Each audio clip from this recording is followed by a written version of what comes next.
सतगुरु साहिब जी की जय हो। सतनाम साहिब। हे साहिब, आपका अनंत अनंत शुक्रिया, अनंत अनंत आभार। साहिब जी आपकी सर्वदा ही जय जयकार। आदरणीय सर्व संतों की जय हो। उपस्थित आदर के योग्य सभी जीवात्माओं को मेरा नमन। सतनाम साहिब। आप सब में बैठे परम पिता परमात्मा को शत शत नमन। आज हम कबीर साहिब जी की श्रीवाणी लेते हैं, जो कि भजन के माध्यम से है। वो अपनी श्रीवाणी में समझाते हैं कि सारा संसार रोगियों का है, तो वैद्य भी कोई होगा ना। तो वैद्य कौन है? भजन रूप में ये श्रीवाणी है, उसको हम लेते हैं। कि सब जग रोगिया भाई, जिन सतगुरु वेद न चीन्हा, जिन सतगुरु वेद न चीन्हा, जिन सतगुरु वेद न चीन्हा। के सब जग रोगिया भाई, जिन सतगुरु वेद न चीन्हा। जन्म मरण दो अजब रोग हैं, जन्म मरण दो अजब रोग हैं। तृष्णा बढ़ती खांसी, तृष्णा बढ़ती खांसी। आवागमन की दौड़ लगी है, आवागमन की दौड़ लगी है। यम घेर रहा गल फांसी। के सब जग रोगिया भाई, जिन सतगुरु वेद न चीन्हा। के सब जग रोगिया भाई, जिन सतगुरु वेद न चीन्हा। देखा देखी गुरु बन जावे, देखा देखी गुरु बन जावे। किया ना तत्व विचारा, किया ना तत्व विचारा। गुरु चेला दों के सिर पे, गुरु चेला दों के सिर पे। यम मारेगा पेजारा। के सब जग रोगिया भाई, हो जिन सतगुरु वेद न चीन्हा। के सब जग रोगिया भाई, जिन सतगुरु वेद न चीन्हा। झूठे गुरु को सब कोई पूजे, झूठे गुरु को सब कोई पूजे। साचे ना पति आई, साचे ना पति आई। अंधा बाहें गहे अंधे की, अंधा बाहें गहे अंधे की। मार्ग कौन दिखाई। के सब जग रोगिया भाई, हो जिन सतगुरु वेद न चीन्हा। के सब जग रोगिया भाई, जिन सतगुरु वेद न चीन्हा। सतगुरु शब्द संजीवन बूटी, सतगुरु शब्द संजीवन बूटी। घिस घिस अंग लगाई, घिस घिस अंग लगाई। कहें कबीर सुनो भाई साधो, कहें कबीर सुनो भाई साधो। बहुर न भव जल आई। के सब जग रोगिया भाई, जिन सतगुरु वेद न चीन्हा। के सब जग रोगिया भाई, हो जिन सतगुरु वेद न चीन्हा। वो सारा ही संसार, क्या कहते हैं, सारे संसार को क्या पड़ा हुआ है? मोतिया बिंद पड़ा हुआ है आंखों में। रोगी है ना सारे। कहते हैं ना तुलसी साहिब जी, घट में है सुझे नाही लानत ऐसी जिंद। तुलसी या संसार को भया मोतिया बिंद। क्यों भया? क्योंकि हमारे अंतःकरण में ही हम बैठे हैं और हम अपने आप के ही दिग्दर्शन नहीं कर रहे हैं। इसीलिए ही हमारी आँखों में हमारी उन दिव्य चक्षुओं में मोतियाबिंद पड़ गया है। अब जो रोगी है उसको क्या चाहिए? वैद्य चाहिए। तो साहिब ने वैद्य भी बता दिया। कहते हैं जो सतगुरु वैद्य से नहीं मिलता ना, उसका इलाज नहीं हो सकता। यहाँ पे कैसा कैसा रोग बताया है? जन्म मरण का रोग बताया है, आशा तृष्णा का रोग बताया है, आवागमन का रोग बताया है, यम की फांसी का रोग बताया है ना।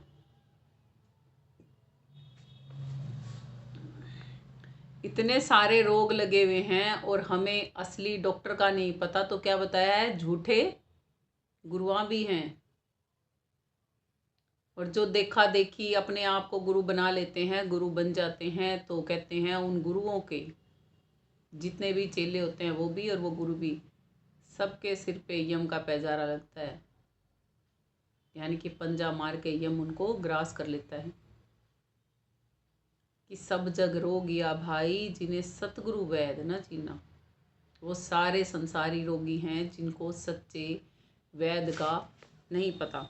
अभी सपोज करो आप मैं सब डॉक्टरी की पढ़ाई कोई नहीं करेंगे, हम सब डॉक्टरों के कोट पहन लें और स्टेथोस्कोप गले में डाल लें और गलियों में चले जाएं, किसी को क्या पता? सब क्या कहेंगे? डॉक्टर साहब कहेंगे ना। भले हमें डॉक्टरी आती कि नहीं आती, वेश धारण कर लिया ना। इसीलिए क्या कहा जाता है, अब डॉक्टरी का कैसे पता चलेगा, अब हमारा कैसे भेद खुलेगा? जब कोई हमसे बीमारी की इलाज पूछेगा कि जी इस बीमारी का क्या इलाज है डॉक्टर साहब जी, इस बीमारी का क्या इलाज है डॉक्टर साहब जी, और जब उसको इलाज नहीं बताना आएगा तो उसका राज खुल जाएगा। खुल जाएगा कि नहीं खुल जाएगा? उसकी डॉक्टरी फेल हो जाएगी ना। अब जो एक्चुअल में डॉक्टर है, सपोज करो मैं अब एक्चुअल का डॉक्टर हूँ कि मैंने डॉक्टरी पढ़ रखी है और आप मेरे से कोई रोग की बीमारी का इलाज पूछ रहे हो और मैं आपको बता पाती हूँ, तो फिर मानोगे कि नहीं मानोगे? या मेरी डिग्री लेके मेरे को साथ में घूमना पड़ेगा, देखो मेरी डिग्री, देखो मेरी डिग्री, देखो मेरी डिग्री। आपने पूछा दांत में दर्द है, मैंने कहा लौंग का तेल लगा लो, नीम की दातुन करा करो। देसी डॉक्टर ऐसे ही बताते हैं ना। आपने कहा पीठ में दर्द है, मैंने कहा सीधे बैठा करो, कमर पे तेल लगाओ, मालिश करो, सीधे बैठो। तो पता लगेगा ना बातचीत से कि हाँ भाई डॉक्टर है।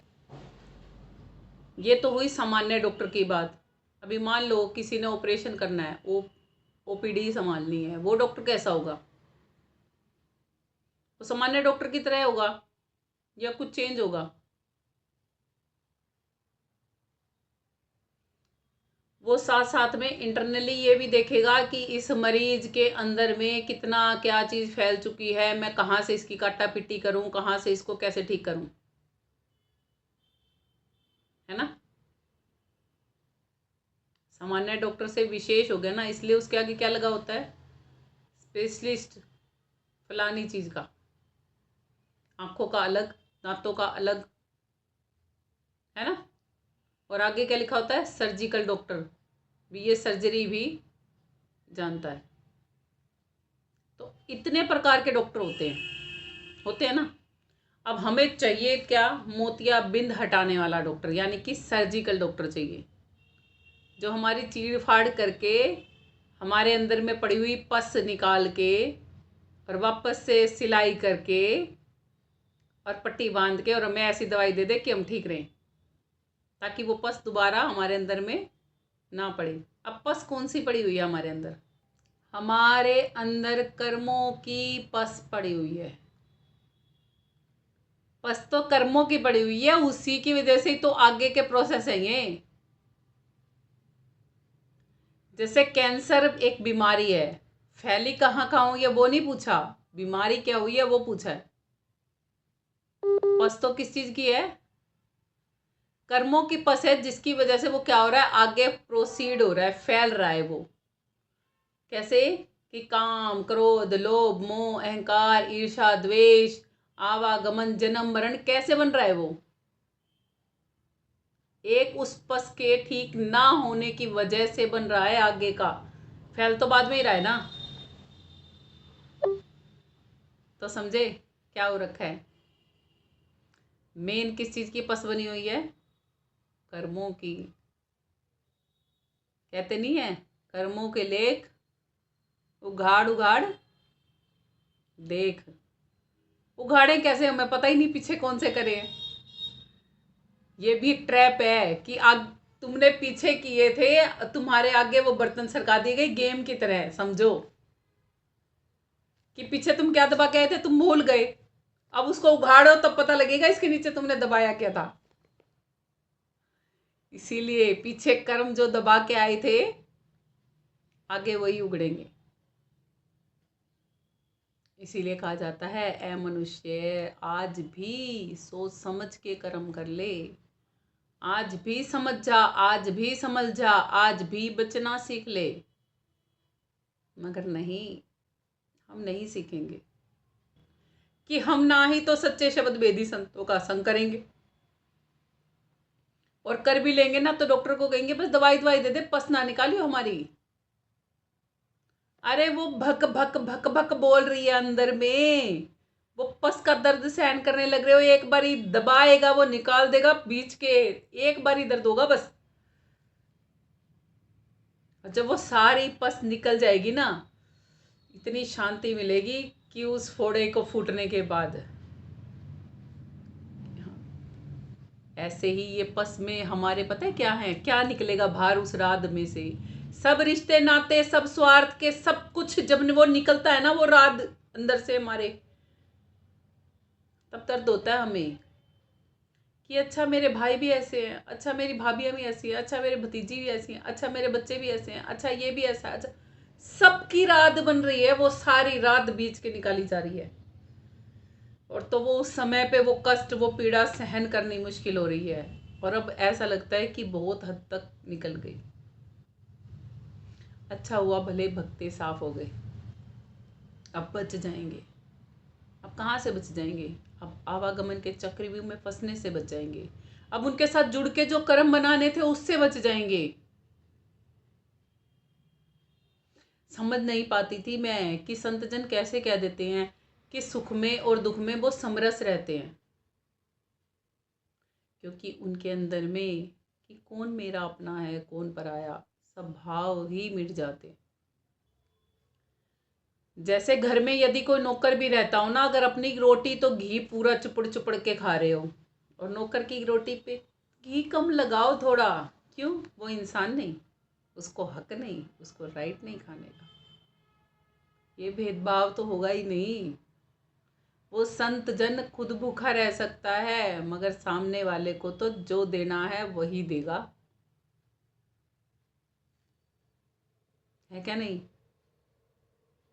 आ गया ना दूसरे के प्रति समभाव, कि यदि मुझको कोई ऐसी रोटी दे तो, सपोज करो मैं आपके घर आई हूं, और अपनी रोटी पे तो आप किलो किलो घी लगा रहे हो, मेरी रोटी अगर मुझे सूखी डॉक्टर ने बता रखी है खानी तो नहीं देना चाहिए, अगर मेरे को बता रखी है स्वस्थ मैं भी खा सकती हूँ, और मेरी रोटी पे घी भी ना लगाओ और या जरा जरा सा लगाओ तो कैसा लगेगा? या आपके साथ कोई ऐसा व्यवहार करे तो आपको कैसा लगेगा? लगेगा ना कि क्या आना क्या जाना, जब इतना भेदभाव है मन में, होगा ना। यही सिलसिला चल रहा है यहाँ पे कर्मों का, हमें पता नहीं हम कैसे बना रहे हैं, सहज सहज में बना रहे हैं ना। इतनी इतनी इतनी इतनी सी बातों पे हम कर्म बना रहे हैं। कर ही क्या रहे हैं हम? इस इन कानों से सुनते हैं डबल डबल, इस मुख से निकालते हैं चार गुना, जबकि ये एक है ना। इन आंखों से देखते हैं डबल डबल, मगर इस मुख से चार गुना ज्यादा बाहर फेंकते हैं। सामने वाले का भाव क्या है क्या नहीं कुछ भी नहीं समझ पाते, बस लड़ाई करने को यार बैठे रहते हैं। और संत जन पता है क्या करते हैं? सामने वाले की सारी लड़ाई भी ओटते हैं, और उसकी फिर भी पस निकालते हैं। बेहोश नहीं करते वो, डॉक्टर तो सुन का टिक्का लगा देता है ना जब पस निकालता है तो। संत जन कहते हैं बेहोश तो बहुत रह लिया, पड़ा बेहोश होश कर बंदे, विषय लहर में माता है। इसलिए जगा के पस निकालते हैं, तो कितना ज्यादा सहन करते होंगे वो, है ना, सहन करते होंगे ना वो। हमारे को डांटते हैं तो पता होता है संत जनों को पलट के कुछ भी आ सकता है वहां से, हो सकता है सामने वाला बात भी ना करे कि सब जग रोगिया भाई, हजिन सतगुरु वेद न चीना। एक तो वो है संसारी सतगुरु, अब समझ में आ गया। और एक सतगुरु वो भी सतगुरु है जो आत्मा के साथ चलता है, वो उसको रोगी होने नहीं देता। वो डॉक्टर ही जब उस मरीज को डॉक्टर तक के लेवल का ज्ञान दे चुका होता है, तो मरीज और डॉक्टर में भी कोई अंतर नहीं रह जाता।